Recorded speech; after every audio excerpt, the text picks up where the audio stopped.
నమస్కారం శ్రీ సత్య ప్రేక్షకులకి శుభోదయం. నేను నారాయణ రెడ్డి. మనం దినపత్రికల్లోని ప్రధాన వార్తలను విశ్లేషించుకునే కార్యక్రమం కాఫీ టైమ్ సిప్ అండ్ సీకి స్వాగతం. ఈరోజు మనతో ఉన్నారు సీనియర్ జర్నలిస్ట్ పొన్నూరు వెంకట శ్రీనివాసరావు గారు. మరి వారిని అడిగి దినపత్రికలోని ప్రధాన వార్తలు ఏంటో చూద్దాం. నమస్కారం గురుగారు. Good morning. Very good morning and welcome to coffee time. Main పేపర్లో ఉన్నాయి చూడండి. షూర్. తర్వాత ప్రకాశం డిస్ట్రిక్ట్ న్యూస్ వెళ్దాం. సో ముందుగా సాక్షిలో చూద్దాం సార్. సామాజిక హితం. ఏపీలో 3 ఏళ్లుగా పెరిగిన సామాజిక సేవల వ్యయం, గ్రామీణాభివృద్ధి, ఆహార నిల్వలు, గిడ్డంగులపై ప్రభుత్వం దృష్టి. ప్రజారోగ్యం, కుటుంబ సంక్షేమం, నీటి సరఫరా, పారిశుద్ధ్యంపై ఖర్చు. ఆర్బీఐ అధ్యయనం నివేదిక వెల్లడి. ఎస్ఐ అభ్యర్థుల ఎంపిక జాబితా విడుదల. పారదర్శకంగా మెరిట్ రోస్టర్ విధానంలో ఎంపిక. సో ఇక నాకొద్ది పద్మశ్రీ పౌర పురస్కారాన్ని వెనక్కి ఇచ్చిన భారత స్టార్ రెజ్లర్ బజరంగ్ సమాఖ్య అధ్యక్షుడి ఎన్నికపై నిరసనగా నిర్ణయం. ఇక సీమసిగలో సెంచరీ. వాణిజ్య ఉత్పత్తికి సిద్ధమైన బద్వేల్ సెంచరీ ప్యానల్ నేడు సీఎం వైఎస్ జగన్ చేతుల మీదుగా ప్రారంభం. 1000 కోట్లతో యూనిట్ ఏర్పాటు. 2266 మందికి ప్రత్యక్షంగా లభించనున్న ఉపాధి. మంచిది. ఇక దాడి వెనుక పాక్, చైనా. లక్దార్ నుంచి ఆర్మీని వెనక్కి తీసుకొచ్చేలా భారత్పై ఒత్తిడికి కుట్ర. కశ్మీర్లో ఉగ్రవాద ముఠాలకు 2 పొరుగు దేశాలు ఊతం. ఇక లోకేష్ అరెస్టుకు అనుమతినివ్వండి. సెక్షన్ 41A షరతుల ఉద్దేశపూర్వకంగా ఉల్లంఘించారని చెప్పేసి సిఐడి కోరింది. ఇక చంద్రబాబు కోసం ఆవుకథ చెబుతావా పవన్? తల్లిని దూషించిన నోళ్ళ సభకి వెళ్ళడానికి ఎంత వాటా తీసుకున్నావు? మాజీ మంత్రి పేర్ని నాని మండిపాటు. ఇవి సార్ సాక్షిలో వచ్చిన ప్రధాన వార్తలు. ఈనాలో చూస్తే కరోనా కొత్త వేరియంట్పై ఆందోళన అవసరం లేదు, ఆసుపత్రికి వెళ్లకుండానే కోలుకుంటున్నారు. సీఎంకు వివరించిన అధికారులు. ముందు జాగ్రత్తలు తీసుకోవాలన్న జగన్. మంచిది. ఇక కావాలని కక్ష కట్టి పరిశ్రమలను వెళ్ళగొట్టి సీఎం జగన్ తీరుతో పెట్టుబడిదారులు వెనుకడుగు. యువతకు లక్షల ఉద్యోగ అవకాశాలు దూరం. 5 ఏళ్లలో కోట్లలో రాబడికి నష్టం. అయినా వైకాపా సర్కార్కు పట్టదు. ఇక ఏప్రిల్లో సార్వత్రిక ఎన్నికలు. యుద్ధ ప్రాతిపదికన సిద్ధం కావాలి. అల్లర్లపై అప్రమత్తంగా ఉండాలి. సరిహద్దుల్లో చెక్పోస్టులు ఇంకా ఎందుకు ఏర్పాటు చేయలేదు? జిల్లా కలెక్టర్లు, ఎస్పీలతో కేంద్ర ఎన్నికల సంఘం ప్రతినిధి బృందం. ఇక అంగన్వాడీల సమ్మె ఉధృతం. డిమాండ్లు నెరవేర్చాలంటూ అన్ని జిల్లాల్లో ఆందోళనలు. ఓకే, ఇవి సార్ ఈనాడులో వచ్చిన ప్రధాన వార్తలు. చివరిగా ఆంధ్రజ్యోతిలో చూస్తే అప్పుల కోసం నిధి. యాప్ ద్వారా కార్పొరేషన్ల ఆస్తుల వివరాలు సేకరణ. దానిలో అప్లోడ్ చేయాలని సర్కారు ఆదేశం. కేంద్రం ఇచ్చిన అప్పుల అనుమతి పూర్తి. దీంతో జగన్ ప్రభుత్వం కొత్త ఎత్తులు. కార్పొరేషన్ల ఆస్తులు తాకట్టు పెట్టి కొత్తగా అప్పులు తెచ్చుకోవాలని యోచన. ఇక మరో ఘోర ప్రమాదం సార్. నిన్న ప్రకాశం జిల్లాలో ఘోర ప్రమాదం. 6 దుర్మరణం, 3 తీవ్ర గాయాలు. జాతీయ రహదారిపై ఆటోను ఢీకొట్టిన కారు. ఇక అయ్యప్ప స్వాములు బహుపరాక్. ఒక కేరళలోనే 2000 మందికి పైగా పాజిటివ్ అంట. ఆలయంలో ఖచ్చితంగా మాస్కులు ధరించండి. రద్దీగా ఉండే ప్రాంతాలకు దూరంగా ఉండాలి. అయ్యప్ప స్వామి దగ్గర అంటే రద్దీ కదా. ఇక చీకట్లో చిరు దివ్యలా వస్తున్నాం. అన్ని నియోజకవర్గాల్లో పోటీ చేస్తాం. ఆంధ్రాకు స్వర్ణ భవిష్యత్తును సాధిస్తాం. జై భారత్ నేషనల్ పార్టీ ఎజెండా ఇదే. సిబిఐ మాజీ డైరెక్టర్ ప్రకటన. కొత్త పార్టీ ఒకటి వస్తుంది మళ్ళీ. ఇక వైసీపీలో టికెట్ల గందరగోళం. 2వ జాబితా అంటూ సామాజిక మాధ్యమాల్లో ప్రచారం. కన్నబాబు స్థానంలో చెల్లుబోయిన వస్తారన్నది సారాంశం. ఇక ఏపీ నుంచే ఎందుకు ఇన్ని ఫిర్యాదులు? 26 లోపు దరఖాస్తులన్నీ పరిష్కరించండి. 18 జిల్లాల కలెక్టర్లకు, ఎస్పీలకు ఈసీ ఆదేశం.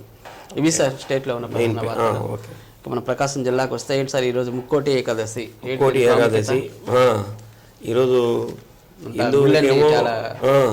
ముక్కోటి ఏకాదశి తర్వాత ఏమో 25వ తేదీ క్రిస్మస్ రాబోతుంది. కాబట్టి అందరూ భక్తిపూర్వకమైనటువంటి వాతావరణంలో ప్రార్థనలు ఇవన్నీ చేసుకుంటున్నారు. ఏదైనా ఈ భక్తిపూర్వకమైనటువంటి వాతావరణం ఉండడం కూడా మంచిదే. ఎందుకంటే ప్రజలందరూ సన్మార్గంలో నడిచేదానికి అవకాశం ఉంటుంది. శాంతియుతమైనటువంటి వాతావరణం కూడా నెలకొనేదానికి అవకాశం ఉంటుంది. కాబట్టి ఈరోజు ముక్కోటి ఏకాదశి. ముక్కోటి ఏకాదశి అంటే మనకి ప్రతి నెలలో కూడా ఏకాదశులు వస్తుంటాయి. అంటే ప్రతి నెలలో 2 ఏకాదశులు వస్తాయి. అంటే 24 ఏకాదశులు వస్తాయి. కానీ ఈ ఏకాదశుల్లో కూడా చిలుకు ఏకాదశి అని, ఉత్తాన ఏకాదశి అని ఈ ఏకాదశులు ఉన్నాయి. కానీ ముక్కోటి ఏకాదశి ప్రధానమైనటువంటి అనమాట ఏకాదశుల్లో. అంటే ఈరోజు స్వామివారు ఉత్తర ద్వార దర్శనంగా మనకి బయటకు వస్తాడు. అంటే లోపల ఉన్నటువంటి స్వామి ఉత్తర ద్వార దర్శనంగా బయటకు వస్తాడు. అంటే ఏంటంటే 364 రోజులు మనం స్వామి దగ్గరికి వెళ్ళి మనం ఎవరు వెళ్ళి దర్శనం చేసుకోలేనటువంటి స్థితిలో ఉన్నాం అనుకోండి, 364 రోజులు మీరు నా దగ్గరికి రాలేదురా, ఒకరోజు నేనైనా బయటకు వస్తాను, అని చెప్పేసి ఈ రోజు బయట అట్లా పోతూ రోడ్డు మీద పోతున్నా ఒకసారి నన్ను దర్శనం చేసుకోండి, మీకు మోక్షాన్ని ఇస్తాను, మీకు కావాల్సినటువంటి కోరికలు తీస్తాను అన్నటువంటి సందేశం ఇవ్వడానికి స్వామివారే బయటకు వస్తున్నట్టు తెలుస్తుంది. అయితే స్వామివారు వైకుంఠం నుంచి ఈ భూలోకం దిగి వస్తున్నాడు కాబట్టి, సాక్షాత్తు విష్ణుమూర్తి వస్తున్నాడు కాబట్టి ముక్కోటి దేవతలు కూడా వస్తారు. కాబట్టి ఒక్కసారి ఉత్తర ద్వార దర్శనంలో స్వామిని దర్శనం చేసుకుంటే ముక్కోటి దేవతలను కూడా దర్శనం చేసుకున్న పుణ్యం కలుగుతుందని పురాణాలు చెబుతున్నటువంటి అంశం. కాబట్టి దీనికి ఏకాదశిని ముక్కోటి ఏకాదశి అని కూడా పిలవటం జరిగింది. సో ముక్కోటి దేవతలు కూడా వస్తారు కాబట్టి ఒక్క దర్శనంతో అందరిని దర్శనం చేసుకున్నటువంటి కలుగుతుంది. ఇంకొకటి ఏంటంటే ఉత్తరం అనేది కుబేర స్థానం అంట. కుబేర స్థానం అంటే ఉత్తర ద్వార దర్శనంలో స్వామిని దర్శనం చేసుకోవటం వల్ల మనకి సిరి సంపదలు అన్నీ కలుగుతాయని చెప్పి ఇంకొక నానుడి. అలానే మోక్షం సిద్ధించేది కూడా ఉత్తరంలోనే. ఎందుకంటే ఊరికి ఉత్తరానే శ్మశానాలు ఉంటాయి, అంటే ఉత్తరానే ఉంటాయి ఎక్కువగా. కాబట్టి మనకు ఆఖరిలో మనకు కావాల్సింది ఏమిటంటే మోక్షం కావాలి. ఉత్తర ద్వార దర్శనంలో స్వామిని మనం దర్శనం చేసుకోవటం ద్వారా సిరి సంపదలు లభిస్తాయి. అంటే ఇహలోకంలో ఇక్కడ ఉన్నప్పుడు, భూలోకంలో ఉన్నప్పుడేమో సంపదలు లభిస్తాయి, మళ్ళీ పరలోకానికి వెళ్ళినప్పుడు మోక్షం లభిస్తుంది. ఇది దీంట్లో ఉన్నటువంటి అంతరార్థం. కాబట్టి తెల్లవారుజాము నుంచే అన్ని, అంటే ఎక్కువగా ఏమిటంటే వైష్ణవ దేవాలయాల్లోనే ఇచ్చేస్తారు. అంటే ముక్కోటి వైకుంఠం అన్నారు కాబట్టి వైకుంఠంలో ఉండేది శ్రీహరి కాబట్టి వీటిల్లోనే ఎక్కువగా చేస్తారు. మనకి చెన్నకేశ్వర స్వామి గుడి ప్రధానమైనటువంటిది, శ్రీగిరి దేవస్థానం ప్రధానమైనటువంటిది. ఇక్కడ అన్ని రకాలైనటువంటి ఏర్పాట్లు కూడా చేశారు. తెల్లవారుజాము నుంచే 4 గంటల నుంచే భక్తులు క్యూ లైన్లో వేచి ఉండటం కూడా మనం చూస్తున్నాం.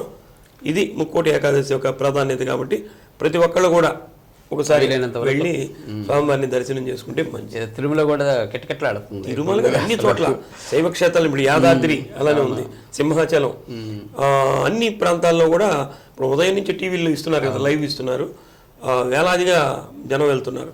ఇప్పుడు టీటీడీ కూడా ఏం చేసిందంటే స్వామివారిని దర్శనం చేసుకున్న తర్వాత వైకుంఠ ద్వారం అని ఉంటుంది. మనకి బయటకు వచ్చిన తర్వాత వైకుంఠ ద్వారం అని ఉంటుంది. అంటే మనం స్వామివారిని దర్శనం చేసుకుని బయటకు వచ్చిన తర్వాత ఇట్లా తిరిగి వస్తాం కదా, దానికి ముందు మళ్ళీ దారి ఉంటుంది, లోపలికి ఉంటుంది, గుడిని ఆనుకొని ఉంటుంది, అది ఎప్పుడు మూసి ఉంటుంది. దాని మీద వైకుంఠ ద్వారం అని కూడా రాసి ఉంటుంది. ఇవాళ నుంచి దాన్ని కూడా తెలుస్తారు, ఓపెన్ చేస్తారు. ఓపెన్ చేసి 10 రోజుల పాటు ఉంచుతారు భక్తులకి. అంటే మనం బయటకు వచ్చిన తర్వాత ఇట్లా మామూలుగా రెగ్యులర్గా వచ్చే దారిలో కాకుండా దాని ముందు ఉన్నటువంటి దీంట్లో నుంచి తిరిగి వస్తాం.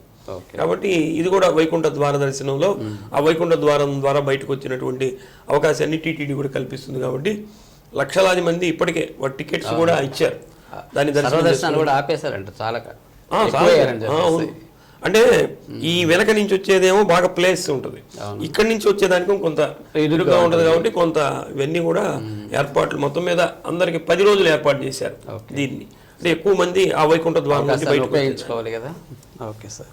ఇక వైసీపీ ఆధ్వర్యంలో సెమీ క్రిస్మస్ వేడుకలు ఎలా జరుగుతుంది? ఎల్లుండి సెమీ క్రిస్మస్ వేడుకలు, అంటే క్రిస్మస్ జరుగుతుంది కాబట్టి వైసీపీ ఆధ్వర్యంలో బాలినేని శ్రీనివాసరెడ్డి గారి ఆధ్వర్యంలో బత్తల బాలయ్య కళ్యాణ మండపంలో ఈరోజు ఉదయం 10 గంటల నుంచి సెమీ క్రిస్మస్ వేడుకలు బత్తల బాలయ్య కళ్యాణ మండపంలో నిర్వహిస్తున్నట్లు ఒక వార్త కూడా వచ్చింది.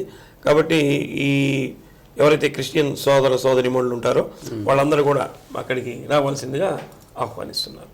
ఎల్లుండి క్రిస్మస్ వేడుకలు జరుగుతాయి కాబట్టి ఇవి సెమీ క్రిస్మస్ వేడుకలు కూడా నెల రోజుల నుంచి ప్రతి చోట జరుగుతూనే ఉన్నాయి. ఉత్సాహంగా వాళ్ళు కూడా యేసు ప్రభు యొక్క ప్రార్థనలు చేసుకోవటం, అంతా ఏ ప్రార్థన చేసినా సరే లోక రక్షణ కోసం, ప్రపంచ శాంతి కోసమే. క్రైస్తవులు అనుకోండి ప్రపంచ శాంతి కోసం అని ప్రార్థన చేస్తారు, ముస్లింలు కూడా ప్రపంచ శాంతి కోసం త్యాగం అన్నటువంటి దీన్ని దాంతో ప్రార్థనలు చేస్తారు. అలానే హిందువులు ధర్మం వచ్చేసరికి లోకా సమస్త సుఖినో భవంతు, ఎవరు కోరుకున్నా సరే ప్రపంచ శాంతిని కాంక్షించేవి ఈ మతాలన్నీ కూడా. కాబట్టి అందరూ ఆధ్యాత్మిక వాతావరణం ఉంటే మంచిదే. మళ్ళీ అది మూఢత్వానికి పోకూడదు.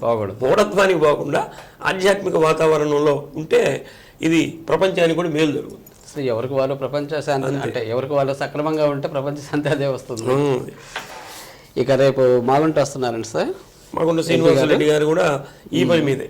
అంటే సెమీ క్రిస్మస్ వేడుకలు ముందు రోజు క్యాండిల్స్ వెలిగించే కార్యక్రమం చేస్తారు జేఎంబి చర్చిలో. సాయంత్రం నుంచి అర్ధరాత్రి 12 గంటల వరకు కూడా ప్రార్థనలు అవన్నీ చేస్తారు. దాంట్లో రెగ్యులర్గా మాగుంట శ్రీనివాసులు రెడ్డి గారు పాల్గొంటారు. దానికోసమని ఆయన ప్రత్యేకంగా కూడా ఈ కార్యక్రమానికి వస్తారు. ఆయన రేపు ఆ కార్యక్రమంలో పాల్గొనడానికి సాయంత్రం రేపు ఉదయమే వస్తున్నారు. ఉదయం 11 గంటలకే వస్తారట. సంతపేటలో రాజమ్మ హాస్పిటల్ ఉంది కదా, దాంట్లో ఉపాస హాస్పిటల్ వాళ్ళు కార్డియాక్ సెంటర్ ఏర్పాటు చేస్తున్నారు, ప్రత్యేక విభాగాన్ని. దాన్ని ప్రారంభోత్సవంలో పాల్గొంటారు. రాత్రి 8:30కి జేఎంబీ చర్చిలో జరిగేటువంటి ఈ క్యారల్స్ వేడుకల్లో పాల్గొంటారు.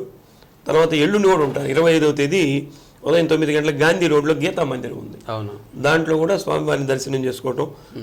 అక్కడ ఈ ముక్కోటి ఏకాదశి అంటే ఈరోజు ముక్కోటి ఏకాదశి కదా, ముక్కోటి ఏకాదశి ఇంకో ప్రత్యేకత కూడా ఉంది. గీత ఈ రోజు అవతరించింది. శ్రీకృష్ణ భగవానుడు గీతోపదేశం చేసింది కూడా ఈ రోజే గమనించింది. అలానే క్షీరసాగర మదనం చేశారు చూసారా, ఆలాహలం వచ్చింది ఈ రోజే, అమృతం వచ్చింది కూడా ఈ రోజే. అటువంటి పవిత్రమైనటువంటి రోజు ఇది. అది రేపు అంటే 25వ తేదీ గీతా మందిరంలో జరుగుతున్న తిరుప్పావై ప్రవచనంలో వారు పాల్గొనడానికి వస్తున్నట్లు తెలుస్తుంది. అలానే 9:30కి టంగుటూరులో పోతుల చెంచయ్య గారి వర్ధంతి సభ జరుగుతుంది. దాంట్లో కూడా పాల్గొంటున్నట్లు మాగుంట కార్యాలయం వారు వారి యొక్క షెడ్యూల్ తెలియజేశారు. ఓకే, ఇక కోవిడ్ ఎదుర్కొనేందుకు అంతా సిద్ధం. మళ్ళీ కోవిడ్ మీద అంటే మన జిల్లాలో ఏర్పాట్లు లేవని చెప్పి పేపర్లో కూడా వచ్చింది. దీని సందర్భంలో ఆ జీజీహెచ్లు కూడా అలర్ట్ అయ్యారు. జిల్లాలో అయితే ఇంకా నమోదు కాలేదు కదా, జిల్లాలో అసలు రాష్ట్రంలోనే నమోదు కాలేదు. అయినా ఇప్పుడు మీరు మెయిన్ పేపర్లో చదివినట్లు కేరళలో ఉంది 3,500 కేసులు దాకా మొత్తం మీద భారతదేశంలో 3,500 కేసులు ఉన్నాయట. అయితే ఇది ఊరక వచ్చి వెళ్తుంది కానీ ప్రమాదకరం కాదని ఇప్పుడే వైద్య అధికారులు సీఎం గారికి చెప్పిన వార్త కూడా చూసాం. అంటే ఇది ఒక ఫ్లూ జ్వరం లాగా 4 రోజులు అట్లా ఉండి వెళ్ళేదిలా ఉంది. అయినా కానీ మన జాగ్రత్తలో మనం ఉండటం అనేది మంచిదే. ఎప్పుడైనా చలికాలం అంటే ఎవరికైనా రొంపు వస్తుంది, దగ్గు వస్తుంది, ఇవన్నీ వస్తాయి. ఇప్పుడు కరోనా అన్నటువంటిది వైరస్ అనేది మనం కనుక్కున్నాం కాబట్టి ఆ టెస్టులు చేస్తే ఇదేమన్నా తగులుతుందేమో అని చెప్పి అనుమానం. ఆ సిమ్టమ్స్ కూడా ఇలానే ఉంటాయి కాబట్టి దీనికోసం ఆల్రెడీ మనకి ఇండో అమెరికన్ షెడ్స్ అని గతంలో వేశారు. అది ఆ 100 బెడ్స్ కూడా రెడీ చేశారు ఏదైనా అత్యవసరం అయితే. అలానే మరో 50 పడకలను కూడా సిద్ధం చేశారట. 1000 ఆక్సిజన్ సిలిండర్లు కూడా రెడీలో ఉన్నాయట. 3 ఆక్సిజన్ ప్లాంట్లు కూడా ఉన్నాయట మనకి. అంటే గతంలో ఏర్పాటు చేసినవి అవన్నీ అలాగే ఉన్నాయి.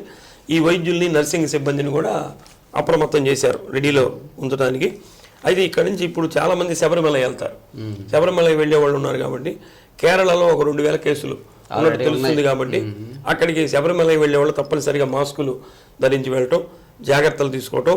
శబరిమల నుంచి మన రాష్ట్రానికి రావడంతో, ఒంగోలుకు రావడంతో జీజీహెచ్కి వెళ్ళి వాళ్ళు ఒకసారి పరీక్షలు కూడా చేయించుకోమని సూచన చేస్తున్నారు. మంచిది ఇది. ఎందుకంటే వాళ్ళు చేసుకున్నారు అనుకోండి, వాళ్ళ ఇంట్లో వాళ్ళకి ఏదన్నా పాజిటివ్ ఉన్నా ఇంట్లో వాళ్ళకి రాకుండా ఉంటుంది కాబట్టి ఎవరు ఏం భయపడాల్సిన పని లేదు. ఆల్రెడీ పరీక్షలు కూడా ప్రారంభించారు. అంటే ఎవరికి ఈ జలుబు, దగ్గు, గొంతు నొప్పి ఇలాంటివి ఉంటే పరీక్షలు చేయించుకోమని చెప్పి చెబుతున్నారు. ఏంటి సార్ పార్లమెంట్ పై దాడిని అడ్డుకోలేరా? పార్లమెంట్ మీద ఇది ఎట్లయినా సరే వైఫల్యం అనేది స్పష్టంగా కనిపిస్తుంది. ఇది 5 అంచెల పద్ధతి ఉంటుంది. అవును, అంటే అక్కడ పార్లమెంట్ అంటే మన దేశాన్ని పరిపాలించే వాళ్ళంతా అక్కడే ఉంటాయి కాబట్టి ఏదైనా అనుకోని జరిగినట్లయితే అసలు భారతదేశానికి ఇది పెద్ద మచ్చలాగా ఉండేది.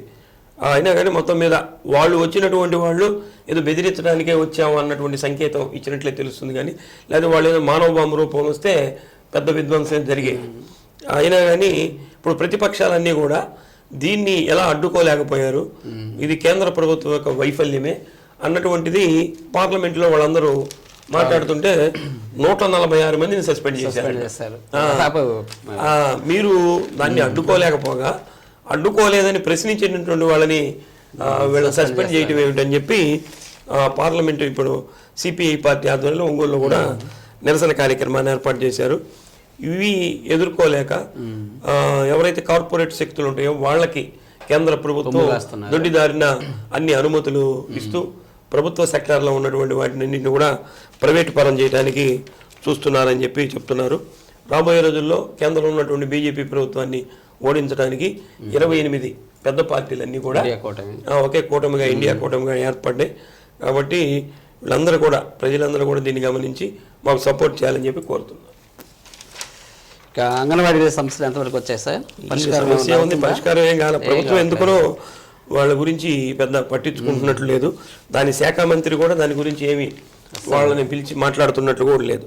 అందుకని నిన్న ఆర్టీసీ బస్ స్టాండ్ సెంటర్లో రాస్తారోకో చేశారు, మొన్నేమో మానవహారం చేశారు, నిన్న రాస్తారోకో కూడా చేశారు. 12వ రోజుకు చేరినట్లుంది వారు చేస్తున్నటువంటి సమ్మె నిరసనలు అన్ని ప్రాంతాల్లో కూడా చేశారు. మొత్తం మీద మా సమస్యలు పరిష్కరించాలని వాళ్ళు డిమాండ్ చేస్తున్నారు. సమస్యలు అయితే ఎక్కువ పెట్టారు, కానీ ప్రధానమైన సమస్యలు పరిష్కారం చేసినా వీళ్ళు విరమించుకుంటామని చెప్పి కొంత వీళ్ళు కూడా చెప్తున్నట్లు తెలుస్తుంది. అలానే సమగ్ర శిక్ష ఉద్యోగులు కూడా చేస్తున్నటువంటి సమ్మె వాళ్ళది కూడా 4వ రోజుకి చేరింది. మొత్తం మీద ఇదే సమయం కాబట్టి, ఎన్నికల సమయం కాబట్టి మళ్ళీ కోడ్ వస్తే ఇవన్నీ సమస్యలు పరిష్కరించడానికి ఉండదు, వాయిదా పడిపోతాయి. కాబట్టి ప్రభుత్వం కూడా వీళ్ళని ఆలోచన చేసి ఇవన్నీ పరిష్కారం చేస్తే వాళ్ళకు కూడా ఉపయోగకరం. అది ఇక నేడు మార్కాపురంలో సైన్స్ ఫెయిర్ అండి సార్. సైన్స్ ఫెయిర్ అంటే జిల్లా స్థాయి సైన్స్ ఫెయిర్ ప్రతి సంవత్సరం నిర్వహిస్తారు కదా, దానికి సంబంధించి ఇప్పుడు మార్కాపూర్లో పెట్టారు, బాలురా హై స్కూల్లో పెట్టారు. కాబట్టి మన జిల్లాలో ఒక 190 ప్రాజెక్టులకి ప్రదర్శిస్తున్నారు. వీటిలో రాష్ట్ర స్థాయికి మళ్ళీ సెలెక్ట్ చేసి ఒక 9 ప్రాజెక్టులను పంపించడం జరుగుతుంది. ముఖ్యంగా ఏమిటంటే డిఈఓ గారి వరకు కోడింది ఏమంటే ఆ ప్రాజెక్టులు కాకుండా ప్రజలకు ఉపయోగపడేవి, అంటే ప్రజల సందర్శనార్థం కూడా ఇది ఏర్పాటు చేస్తారు. కాబట్టి వాళ్ళు చూసినా సరే ఇలాంటిది ఈ ప్రాజెక్టు మనం ఒకటి ఇంట్లో పెట్టుకుంటే మంచిది అన్నటువంటి ఆలోచన రేకెత్తించే విధంగా కొత్త ప్రాజెక్టులకు శ్రీకారం చుట్టాలని చెప్పి కోరారు. గతంలో కూడా మన జిల్లా ప్రాజెక్టులు జాతీయ స్థాయిలో కూడా అవార్డ్స్ వచ్చింది. అటువంటి దాని మీద దృష్టి పెట్టండి అని చెప్పి డిఈఓ గారు కూడా కోరటం జరిగింది. మనకి మార్కాపురంలో ఈరోజు ఈ సైన్స్ ఫెయిర్ జరుగుతుంది కాబట్టి ఎవరైనా చూడాలనుకుంటే రావచ్చు. లాస్ట్ ఇయర్ మనకి ఇక్కడ ఒంగోలులో జరిగింది, సెంట్ జేవియర్స్ స్కూల్లో జరిగింది. అంటే ఒక్కొక్కసారి ఒక్కొక్క ప్రాంతానికి కేటాయిస్తుంది. విశ్వగాయత్రి పరివార కలస యాత్ర అంటే సార్ ఇదేంటిది? ఇది మనకి విశ్వగాయత్రి దాంట్లో అశ్వమేధ యజ్ఞం అని చెప్పి చేస్తున్నారు. అశ్వమేధ యాగం అంటే మన గతంలో రాములు వారు ఇట్లాంటి త్రేతాయుగం, ద్వాపర యుగం ఇట్లాంటి దాంట్లో విన్నాం. అశ్వమేధ యాగం అని చెప్పి హరిద్వార్లో చేస్తున్నారు. హరిద్వార్ అంటే గంగా ఈ ప్రాంతం శాంతి కుంజ్ అని చెప్పి అక్కడ ఉంది. వాళ్ళు ఏమిటంటే గాయత్రి మంత్రం ద్వారానే, గాయత్రి మంత్రం 24 అక్షరాల్లోనే సమస్తమైనటువంటి మంత్రాలు దాగి ఉన్నాయి. కాబట్టి గాయత్రి మంత్రాన్ని ఉచ్చరిస్తే చాలు అన్నటువంటిది. గతంలో ఏంటంటే గాయత్రి మంత్రాన్ని ఆడవాళ్ళు పలకూడదని ఏది ఒకటి ఉండేది. దానికి దీక్ష తీసుకున్నటువంటి వాళ్ళే చేయాలని చెప్పి ఒక నియమం ఉండేది. కానీ ఈ శ్రీరామ శర్మ గారు అని చెప్పి పండిత శ్రీరామ శర్మ వీళ్ళ గురువు గారు, ఆయన ఇప్పుడు లేళ్ళండి, అయినా కానీ ఆయన శిష్య బృందం అంతా కూడా ఇప్పుడు గాయత్రి మంత్రం ఉచ్చరించడానికి కులం కానీ మతం కానీ స్త్రీ కానీ ఆడ కానీ ఎటువంటి ఏం భేదం లేదు. గాయత్రి మంత్రాన్ని అందరూ ఉచ్చరించవచ్చు.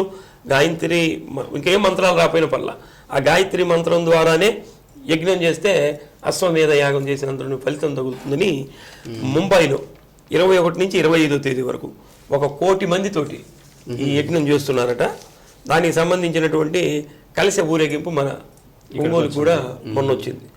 వస్తే దానికి పూజలు ఇవన్నీ చేసి 24 అక్షరాలు బీజాక్షరాలు ఉంటాయి కదా సార్. అంతే, ఓం భూర్భువ స్వః అని ఉంటుంది కదా, అవి ఒక్కోటి అవి 24 అక్షరాలు ఉంటాయి. ఒక్కొక్క అక్షరం ఒక్కొక్క బీజాక్షరం. అందుకనే వాల్మీకి రామాయణం రాస్తూ కూడా 24,000 ఇది రాశాడు. 24,000 శ్లోకాలు ఉంటాయి రామాయణం. అంటే ఒక్కొక్క అక్షరాన్ని తీసుకొని 1,000 శ్లోకాలు అంటే 24,000 శ్లోకాలు రాసినట్లుగా కూడా తెలుస్తుంది. అంటే రామాయణం కూడా గాయత్రి మంత్రం ఒక ప్రభావంతో వచ్చిందన్నటువంటి ఇది కూడా మనకి అర్థమవుతుంది. కాబట్టి మన బాడీలోని ప్రతి నరం కూడా ఇది శక్తివంతం అవుతుంది. కుండలిని వ్యవస్థ అని ఉంటుంది. ఆ కుండలిని వ్యవస్థ కూడా ఉత్తేజం చెందుతుందని చెప్తారు. కాబట్టి ఇది ఎవరైనా సరే ఉచ్చరిస్తే మంచిదని వాళ్ళ యొక్క ప్రచారం సిద్ధాంతం. Okay okay.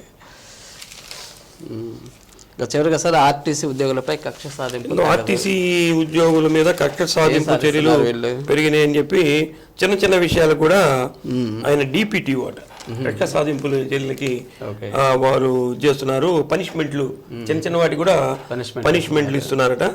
దీనికి సంబంధించి RTC union national Mazdoor union అలానే ఎంప్లాయీస్ యూనియన్ EU ఇద్దరు కూడా విడివిడిగా వాళ్ళు ధర్నా చేస్తున్నట్టు తెలుస్తుంది. మొత్తం మీద ఆర్టీసీలో ఉన్నటువంటి ఈహెచ్ఎస్ ఏదో ఉందట, పాత పద్ధతి ఉందట. వాళ్ళకి హాస్పిటల్లో ట్రీట్మెంట్ ఇప్పుడు ప్రభుత్వంలోకి చేరిన తర్వాత అందరి ప్రభుత్వ ఉద్యోగులకి ఏ విధంగా ఉందో ఆ విధంగా ఉందట. అలా కాకుండా ఆర్టీసీ వాళ్ళకి ఏముందంటే సపరేట్ డిస్పెన్సరీ ఉంటుంది. ఇప్పుడు దాన్ని ఎవరో మార్చారు, బహుశా మనకి కరెక్ట్గా తెలీదు.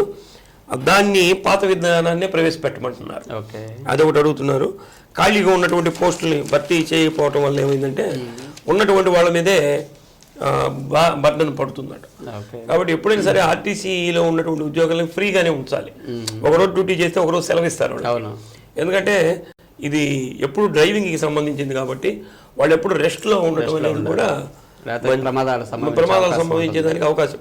ఇప్పుడు డ్రైవర్ మీద నమ్మకంతో మనం నైట్ 60 మంది బస్సులో ఉంటే హ్యాపీగా నిద్రపోతుంటారు. ఎందుకంటే అతను ఒక్కడి మీద నమ్మకంతో. కాబట్టి ఆర్టీసీ యాజమాన్యం కూడా ఆ డ్రైవర్కి కండక్టర్కి ఫ్రీ హ్యాండ్ ఇవ్వాలి. వాళ్ళకి ఆరోగ్యవంతంగా ఉండేటట్లు ఏర్పాట్లు చేస్తే మంచిది. అది ఒకటి ఇప్పుడు బర్న్ అయిపోయింది. టికెట్లు కొట్టేది కూడా వాళ్ళే. అది అసలు చాలా ప్రమాదం. తప్పనిసరిగా తీసేయాలి ఆర్టీసీ. వాళ్ళు ఏంటంటే సామాన్య జనాలకి నిబంధనలు పెట్టేవాళ్ళు అసలు ప్రభుత్వమే దాన్ని పాటించకపోవడం. ఎందుకు అవుతుందంటే వాళ్ళు టికెట్ కొడుతూ బస్సు డ్రైవింగ్ చేస్తున్నారు. వాళ్ళ ఉద్దేశం ఏంది, డ్రైవరే కండక్టర్ ఉద్యోగాన్ని చేస్తే ఒక జీతం మిగులుతుంది అనేది వాళ్ళ ఉద్దేశం. కానీ ప్రాణాలతో చెలగాట మరి. కాబట్టి దీన్ని అంటే మీరు చెప్పినట్లు దీన్ని ఎత్తేయాల్సినటువంటి అవసరం కూడా ఉంది. ఆర్టీసీ కార్మికులు కూడా దీన్ని కూడా డిమాండ్గా పెట్టి పనిచేయాల్సిన అవసరం. ఎందుకంటే కొంతమందికి ఇంకా ఎక్కువ మందికి ఉద్యోగాలు కూడా వస్తాయి. అవును. Okay sir. Okay, thank you very much sir, ఈరోజు విశ్లేషణ అందించినందుకు థ్యాంక్ యూ. మరి ఇదండి ఈనాటి కాఫీ టైమ్స్ పెట్టిన కార్యక్రమం. తిరిగి రేపు ఉదయం 8:30 ఇదే కార్యక్రమంలో మళ్ళీ కలుద్దాం. అంతవరకు చూస్తూ ఉండండి శ్రీ సత్య నెట్వర్క్. నమస్కారం.